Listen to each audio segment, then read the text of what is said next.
Welcome to the Deep Wealth Podcast, where you learn how to extract your business and personal deep wealth. I'm your host, Jeffrey Feldberg. This podcast is brought to you by Deep Wealth and the 90-Day Deep Wealth Experience. When it comes to your business deep wealth, your exit or liquidity event is the most important financial decision of your life. But unfortunately, up to 90% of liquidity events fail.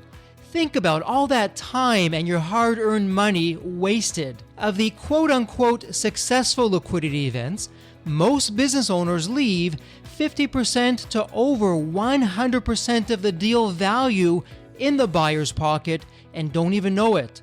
I should know. I said no to a seven-figure offer and yes to mastering the art and the science of a liquidity event. 2 years later, I said yes to a different buyer with a 9-figure deal. Are you thinking about an exit or liquidity event? Don't become a statistic and make the fatal mistake of believing the skills that built your business are the same ones to sell it. After all, how can you master something you've never done before? Let the 90-Day Deep Wealth Experience and the 9-step roadmap of preparation help you capture the best deal instead of any deal. At the end of this episode, take a moment and hear from business owners like you who went through the Deep Wealth Experience. Chris Morton is an operating partner at Orchid Black. Chris launches and accelerates the profitable growth of companies by creatively mapping technology to successful business models and market penetration strategies, leveraging industry partnerships, and securing institutional and strategic investment. Highlights for Chris include being the co-founder of SkyCross, which sold over 750 million antennas and was later acquired by Airgain. Chris is also the co-founder of Mesh Networks, which was acquired by Motorola, and has also raised over $85 million in capital. Chris was awarded the GE Doctoral Fellowship and the Cade Prize for Company Innovation and Leadership. Community involvement for Chris includes being the former chairman and now advisory board for Grow Florida and a member of the executive committee of Orlando Tech Council. When it comes to business advice, Chris says know your strengths and limitations, be open to feedback and new ideas, and hire accordingly. Chris's bucket list includes traveling to Egypt, learning about the structure and uses of DNA from experts, and learning to play the electric guitar when he isn't playing the drums. Chris earned his PhD from the University of Pennsylvania in Communication Systems. Welcome to the Deep Wealth Podcast. I have a friend of the Deep Wealth community. He's no stranger, and he's back for some action-packed value and insights. So, Chris, welcome to the Deep Wealth Podcast. As always, it's really a pleasure not only to have you with us, but to have you back with us to really do a deep dive on a topic you don't hear a lot about, intellectual property and how that relates to business. And with your experience both in the corporate world and as an investor and with your own companies, you're the perfect individual to walk us through that. But I don't want to get ahead of myself. So, Chris, for our new listeners, why don't we do this? Let's have a quick reminder for everyone of who are you? What's the story behind the story? How did you get to where you are today? Sure. First of all, good to be back, Jeffrey, and hello, everyone. My background is centered on technology, generally heavy technology in the networking space and in the space that surrounds high-speed broadband networking, such as the devices that hang off it. And so my experiences are creating several companies in that area, fortunate enough to exit a couple of them. And in doing so, I had lots of experience with generally good, but also lessons learned in the area of intellectual property and patent filing because of the portion of the world that I've been operating in. And the span of involvement with companies over time has been varied. The two most recent ones that are, I think, good for the folks to know is that I'm a partner at Orchid Black, which is a value creation firm that takes positions in and otherwise provides help to grow mid-market companies much larger than they otherwise would, so their owners and investors can get value out of the company larger than they would have had. And more recently, I think since you and I spoke last, by the way, I've become chairman, not CEO, but chairman of a new company in the RF technology area, similar to, but different from things I've done in the past, using RF technology and antennas in particular from everything from broadband access in Africa and in places in the United States, all the way to medical technology and cancer treatment, all using RF technology as a not your father's Oldsmobile approach that we are taking there, in which the expertise we have in this is applied to new and exciting things that help people live their lives more successfully. And in all of these, as we mentioned a moment ago, technology is at the center, but in particular, protecting that technology has been in the center. So that's my background. A big congratulations to you. That's terrific. And I shouldn't be surprised. That's just wonderful to hear what's been going on since we last spoke. So, Chris, let me ask you this, and if it's going to be a little bit of a review for you, but for some of our listeners, intellectual property, IP, why is that important? Why should I really care? And how does that make a difference? Maybe you can just give us a quick overview of where things have been with that and typical mistakes that most business owners are making. Yeah, and I think it's important to start with context here, Jeffrey, even before I talk about the patents and IP themselves. And that is that when many of us think about IP, they think about our very necessary partners in the legal profession and that do absolutely unreplaceable work for the actual filings and creating patents that are protectable when and if people need them. So none of this discussion is intended to not nod to those sorts of folks that become our partners in this. But the other realities in this, and then I'll get to some points about how to take care, if you will. One is filing patents and getting a patent from an idea to fully approved, perhaps in the United States, perhaps also in other places around the world, is an expensive process. It will take tens of thousands of dollars per patent.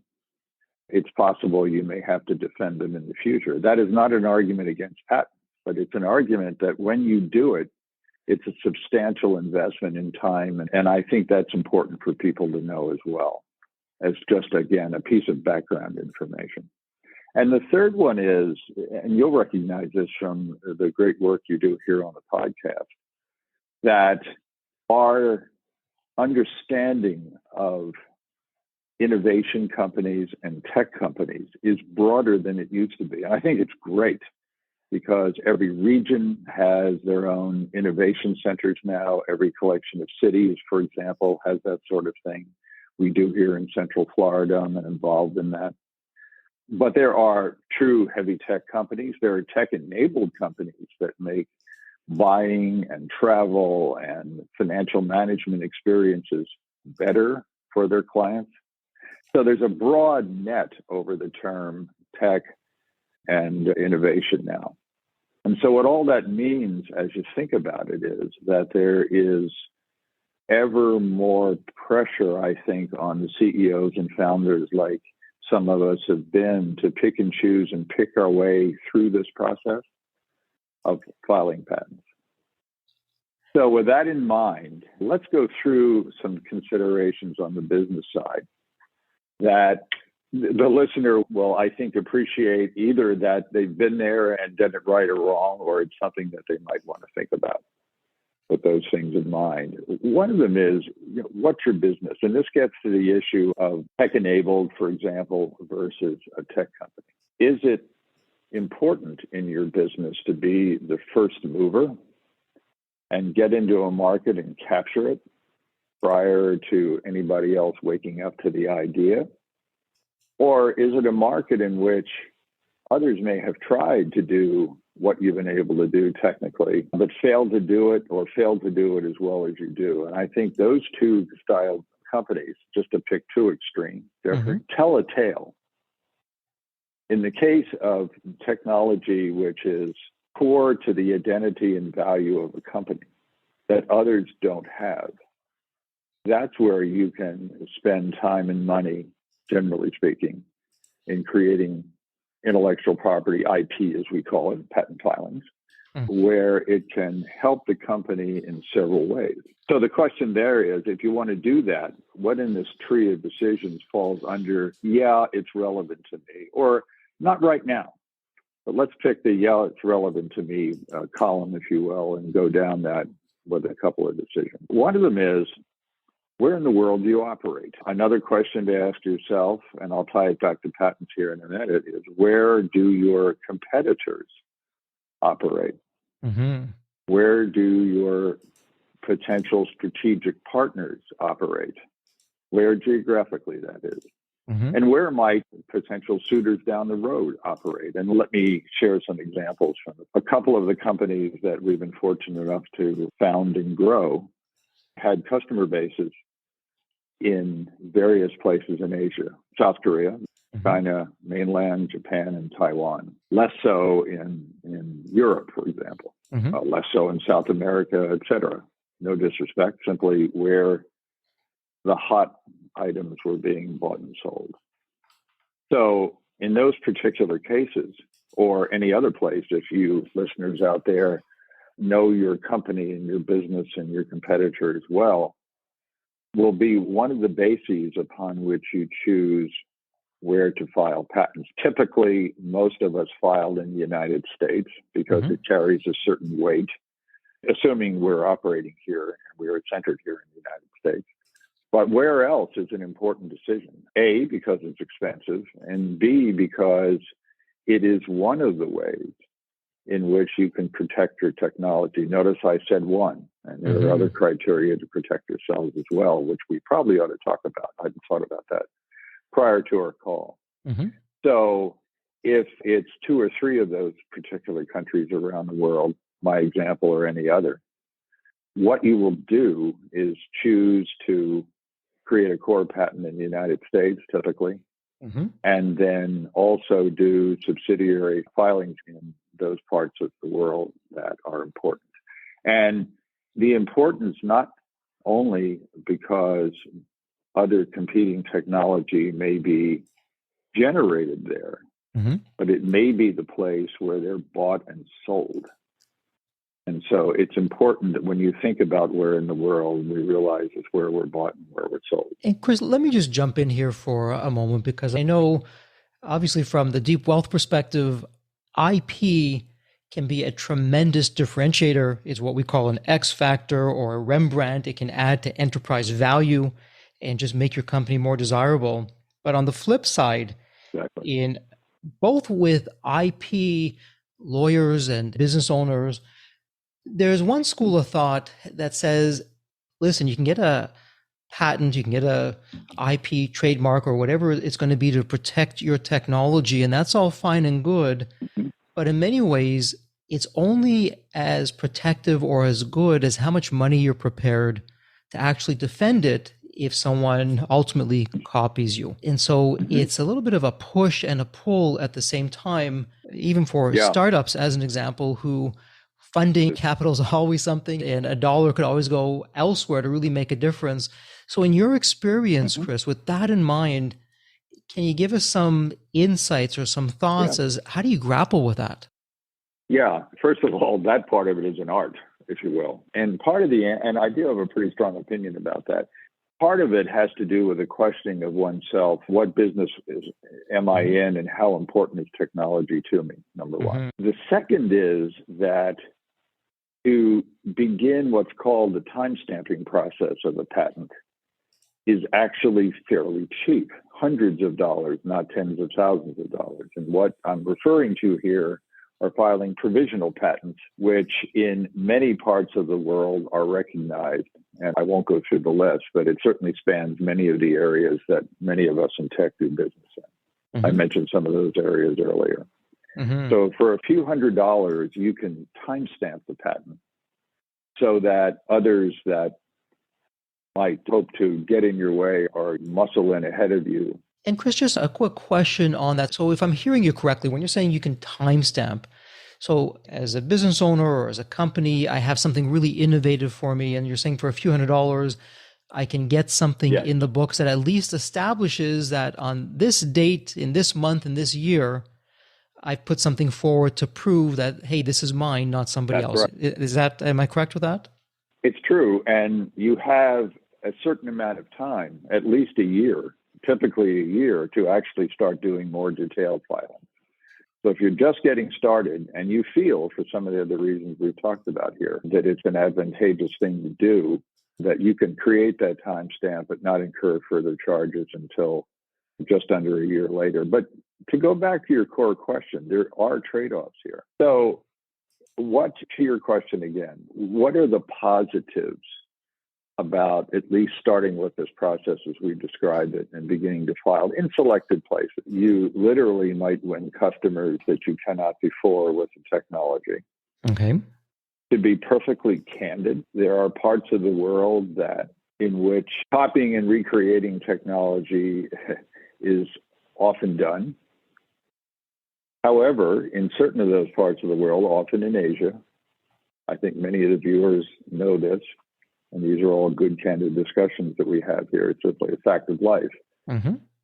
However, many of the largest companies have found it easier to work with companies in partnership and perhaps acquire them than they necessarily do to steal and reuse, which is, I know, a fear that some of our listeners out there have had. Why? Because scrutiny is higher these days. The cases of mistreatment are better known. And if technology is important to you, it also creates something else that the listeners may not realize, and that is that it's a trading card. Yes, if you actually had to go and spend $100,000 of legal fees, many of us, as we start out, couldn't possibly do it. Mm-hmm. But if you have a valuable patent, and this is not selling patents, this is still upon the decision that it's relevant to your business, where you and I started the discussion. Yes. But if the answer to that is yes, mm-hmm. it's a trading card that you can play against selling your business and the price thereof, against perhaps you don't come after my stuff and I don't come after yours. And I've had that experience. Mm-hmm. And so it's a powerful trading card that often does not necessarily result in litigation. Yes, Okay. There are litigations among giants. There are millions are spent. We all see them in the paper. There's no question about that. And Chris, maybe we can pause here, if I could, for just a moment, because your experience is so vast and we're all learning through you. And here's a question for you. Maybe you've had this experience, maybe you haven't. I'll ask it anyways, though. Have you been in a situation, Sure. Chris, where two different companies, probably different times, one had IP that was registered, one didn't, that perhaps could have or maybe even should have, but for whatever reason wasn't? And how did that impact the business? Is there like a Jekyll and Hyde story just to help really illustrate how it can actually help, and the time and money into this has an ROI? Yeah. Yes, I hear the question. No, I haven't. And I'm thinking as I'm talking, no, I haven't directly been at the center point of that. Okay. But I know of, and I won't name names here, but I know of several occasions in which that was the case. Well, please share. Yeah. One of the things that often can happen in several market segments in the world that you discuss here on your podcast is the fear, rather, of the large second mover. And what I mean by that is a case in which a young company may develop something that's extremely attractive. Mm-hmm. And let's look at two cases. One in which it's attractive, but they have no protection. Another in which they have protection, and it's equally attractive. There are many a case, not the least of which even is giants like Apple and Microsoft and others. I don't know about Google, so I won't quote them, that the first out there had some initial success until the second major company, who could put 50 engineers on the opportunity, simply ran over the first company, and they had no recourse. Okay. Now, therein lies the opportunity as well as the threat, because if you are well protected, again, if it matches your business, This is not a sell job on IP. This is actually a cautionary tale about when to use IP. But let's go to that situation for a second. So that large company wants to be in the business that you're in, and they have a trade-off to make. They can take you and the customers you've begun to capture, as I'm sure you and your other guests talk to people about, with your protective IP, and it will cost them money. Or they can put a phalanx of engineers on it that might take 2 more years, but they still run the risk of coming up against you from an IP perspective. Yes, there's an imbalance in resources, but they come up against the issue of time. Okay. I've seen a variety of cases in smartphone components, in network components. Now that the 5G rush is on, good story for a different time. Absolutely, particularly with your background. Yeah, exactly. In which the trade-off was made by the larger company, not to run over the smaller company with some protection, but to take them in, to purchase them, a nice event for the founders and their investors, and use the protection they have and the know-how that they have and actually get the market cheaper and better. Not because they're angels, they're not, but because it's a fair business trade-off for them to make. So the question about don't even start, or whether to start down a particular path, and what if I can't defend it, is a much more nuanced one than can I afford $350,000 in legal fees. You have to know, and this is obvious, and I have no doubt you harp on this continuously, you have to know who your potential partners, acquirers, and competitors are and how valuable that is.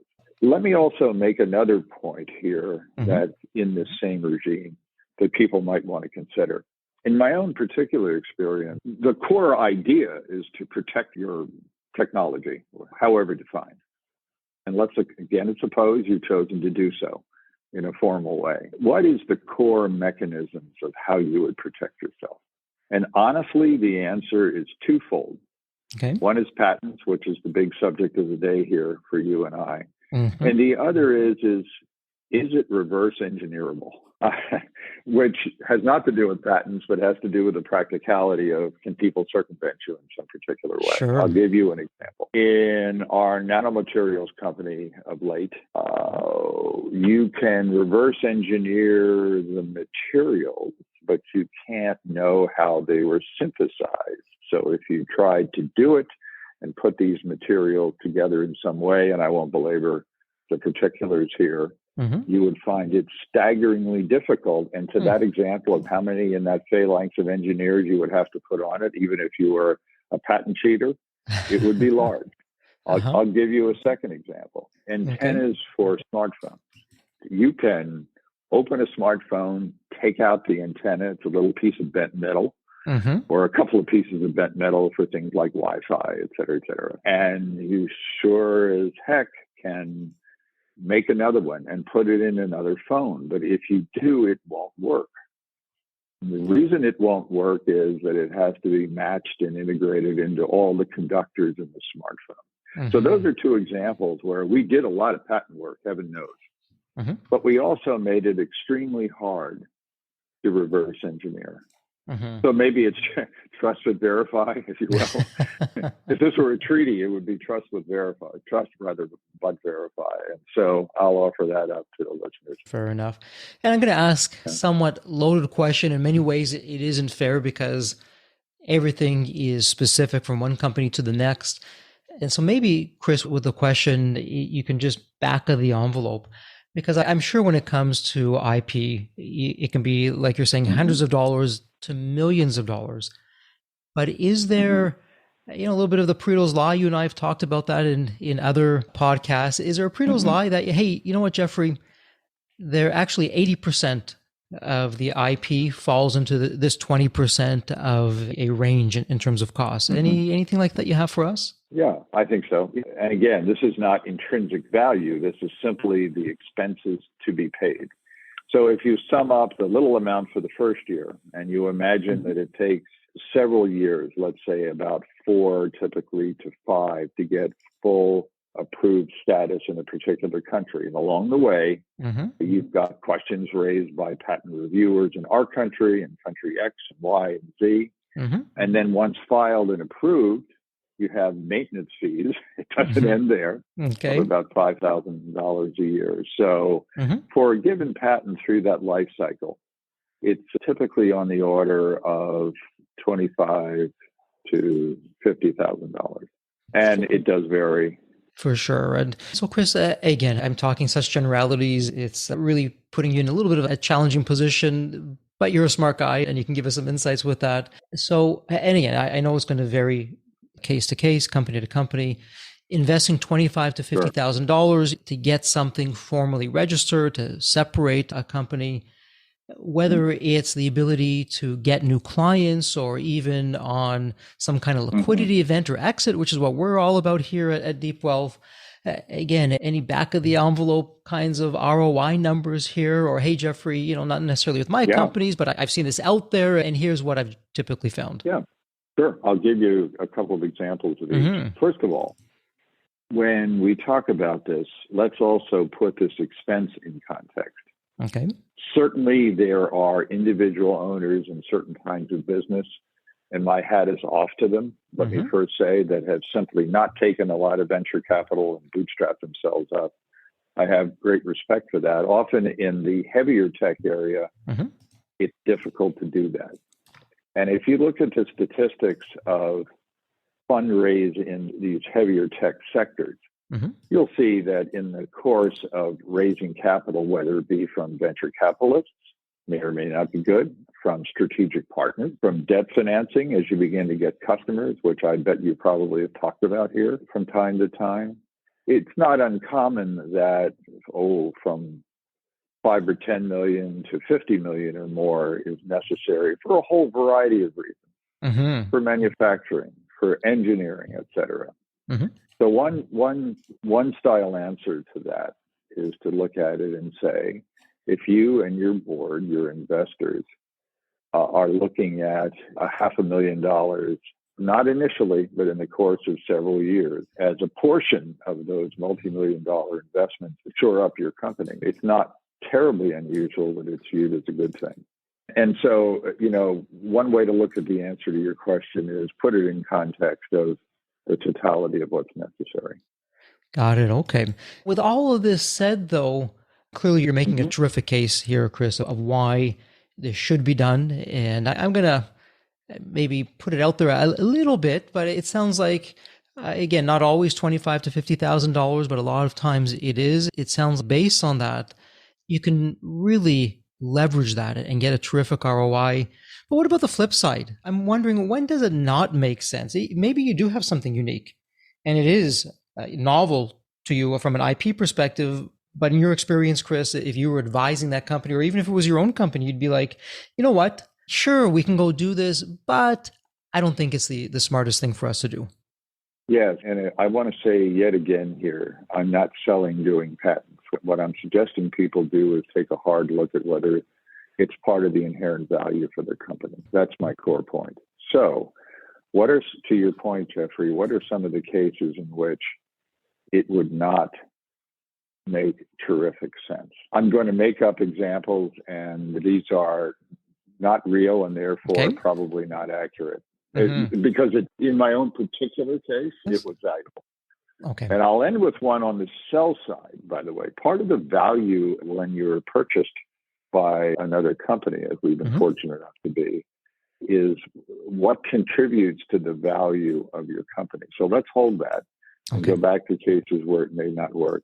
I have designed a platform for breakfast inns throughout the Northeast mountain region. In order to share reservations and share experiences in some more unified way that makes people choosing among them easier and extolling their virtues easier. And please, folks, when you're listening, don't argue with the example.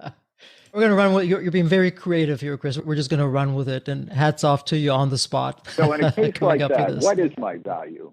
That's right. Is it likely I'm creating brand new technology to make the experience of travelers and innkeepers better? No, I'm probably a technology-enabled company. in which the value I'm creating is in the connectivity and experience. Would I, in a case like that, and our listeners can imagine 10 others that I haven't chosen in real time here that are probably better, but in a case like that, it's highly likely that's not a good way to go. Highly likely. Another example that's a little bit closer to home that might still be surprising is I'm putting manufacturing locations in parts of the world that are near technology companies that don't have their own manufacturing. Now, it sounds heavy tech, and it is. And unless they've developed an easier, quicker, cheaper way to manufacture, there's still tremendous value being added there, but perhaps not worthy of patent filing. And as you're going down this path, Chris, the wheels are spinning here. And something that they came out of what you're saying. Here's a question for you, because let's reverse engineer the reverse engineer here. Maybe you do come up with some really novel and unique technology. You don't get the IP on it.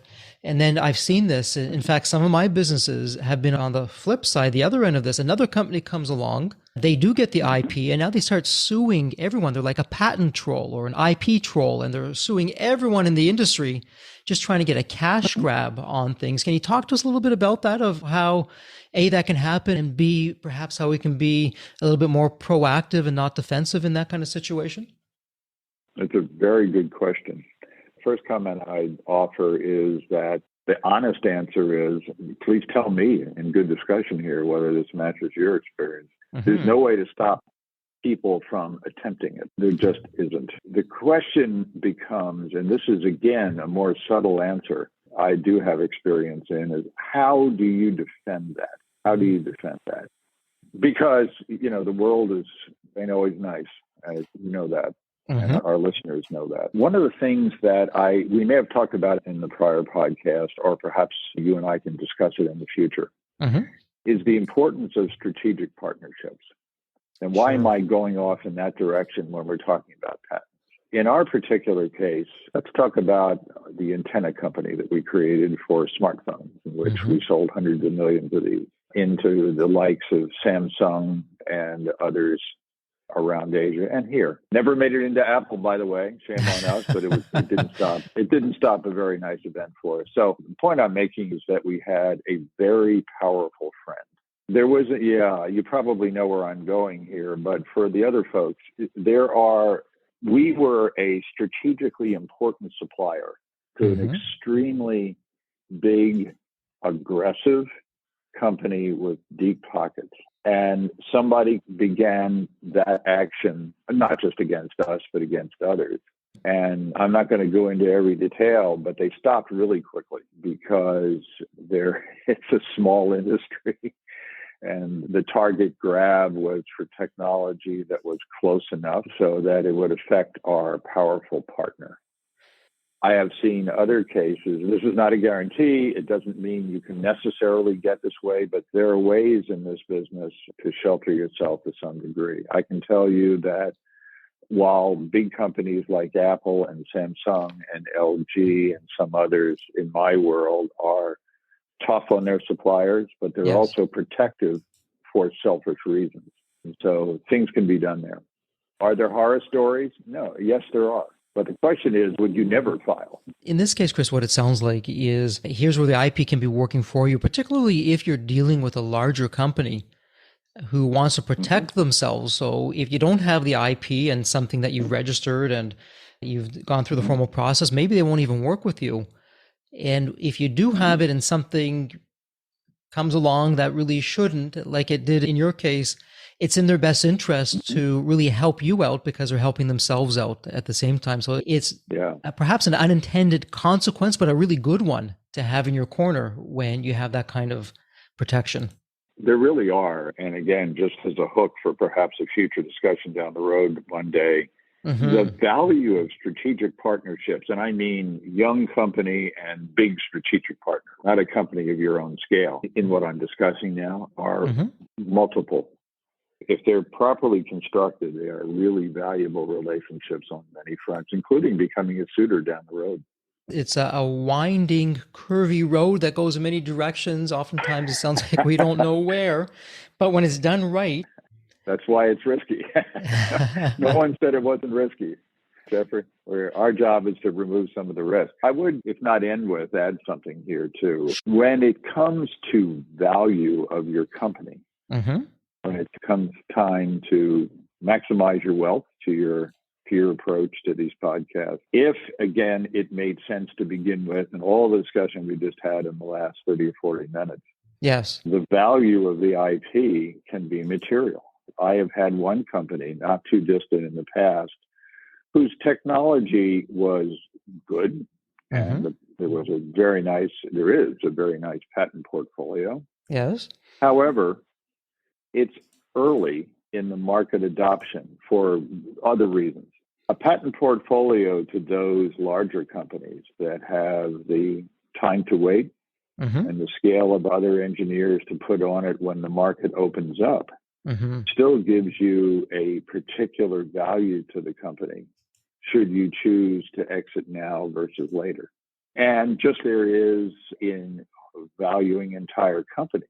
There are valuation companies that will come in and value your IP by their access to recent sales of IP and who bought them and for what reason and how well they match to the situation at hand. And so this, again, it sounds like I'm an IP salesman, but in those cases where it makes sense, he said for the eighth time, it creates lasting value. If in fact you've done good work and protected it well, but if it's there and it's valuable, it's part of the inherent value of your company. And Chris, quickly, let me ask this, and I know we're starting to bump up against some time here, and as you repeatedly said, you're not a IP salesperson by any stretch, but you do have that experience. So one of our listeners said, okay, you know what, Chris, I came in somewhat reluctant. I'm coming out. Yes, you know what, I have something very unique, that there's some IP there. I want to protect it. When we're looking around for an IP lawyer or an IP advisor, whatever the case may be, what should we be looking for to say, you know what, yes, Mary over here has A, B, C, and D that Jim doesn't, so I'm going to have Mary come on board and help me out? Yeah, again, I've had the pleasure of working with some outstanding IP attorneys. Oh, I bet. And I am now. The best attorneys that I've encountered are competent in a few areas. And then the next question will be, how do I assess those competencies, whether they are or not? But just to name them, one is that they are creative in understanding your technology in enough detail. This can be not only time consuming, but it can be intellectually intricate, but understanding it in enough detail so that they can build that picket fence of defense around the IP in the most effective way. They have to get in, they have to have a certain amount of legal creativity in the claims they make in the patent. The second is that they have to have an ear to the business decisions, which is a subject of the last 45 minutes or so, that they prompt you, the leader, the founder, or to make decisions about whether, what, where, whether not to bother, what else can hear, that sort of thing. And then they also have to have a network of legal partners in other parts of the world, other jurisdictions, therefore, in Europe, Asia, etc., that can do some of the filing work over there, but carry on in an honest and responsible way. Because unless you're just going to do it here at home, which you may, but if you want to go further, or you have to go further for the reasons we've outlined, you have to have those partnerships. And so the people that we're working with now, we've known for some years, but if I were starting fresh, I would look for those three qualities and I would interview not at all dissimilarly to how I'd interview for a job with those three things as a criteria. You have to get close enough to what the technology really does and be creative. Please give me a couple of references of companies like mine. I don't mean the same business as mine, but at that level of technical depth, perhaps. Who do you use in the rest of the world? How successful it has been? And please introduce me to 3 or 4 or 5 relatively young companies that you've worked with that you feel good about. It sounds like success begets success. And when you go to your network of people that you trust who have had the success, someone like yourself, as an example, would be a very obvious person to ask, hey, Chris, who can you recommend? So some terrific advice there. We're at the point where we're starting to wrap up. And Be a bit of a repeat for you, but what the heck? I love how your mind works. And let's do that thought experiment as we begin to wrap things up. So again, Chris, you'll remember the movie Back to the Future and the thought experiment that we do where you look outside your window and lo and behold, the DeLorean car is there. This is the car, the magical car that can take you to any point in time.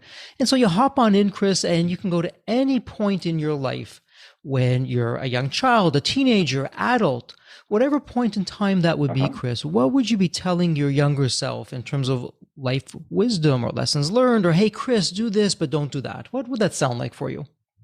I think the trick for all of us is to find that point in time where you know where you best fit in terms of what you love. It ain't working if you love to do it. And you'll probably excel better there. So I would probably go back to the time when I was a young researcher, and I would more quickly get into creating my own companies, and perhaps investing them earlier, although it's hard to do that until you've had some success. But to do that, it was more typical perhaps at that time to toil away in larger companies. Fascinating as they were, I met fabulous people, and of course it's training, but I would probably go back to that interval just out of grad school and perhaps more quickly gotten into the things that light me up. And so I would counsel that now.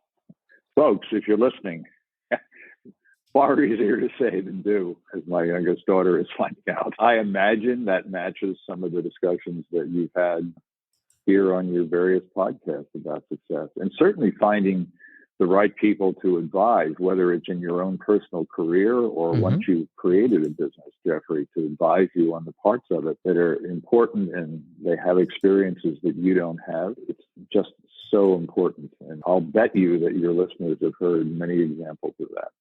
Oh, absolutely. In fact, as you pointed out very astutely, it's one of the common themes or threads when asking that question that comes out. And, you know, they're all smart, terrific, successful people. So for our listeners, words to the wise, Chris was just spot on. And as we wrap this up, Chris, if there's anyone who would like to reach out or just stay in tune in terms of what you're working on or what you're up to, what would be the best place online? I think send me a message on LinkedIn, as many people say.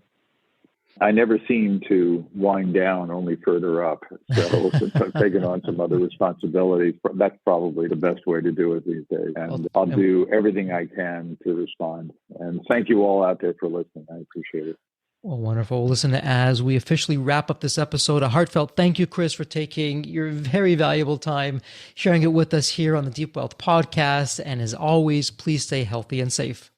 You too, Jeffrey, and the same to all of the rest of you. Take care. The Deep Wealth experience was definitely a game changer for me. This course is one of the best investments you will ever make because you will get an ROI of 100 times that. Anybody who doesn't go through it will lose millions. If you don't have time for this program, you'll never have time for a successful liquidity.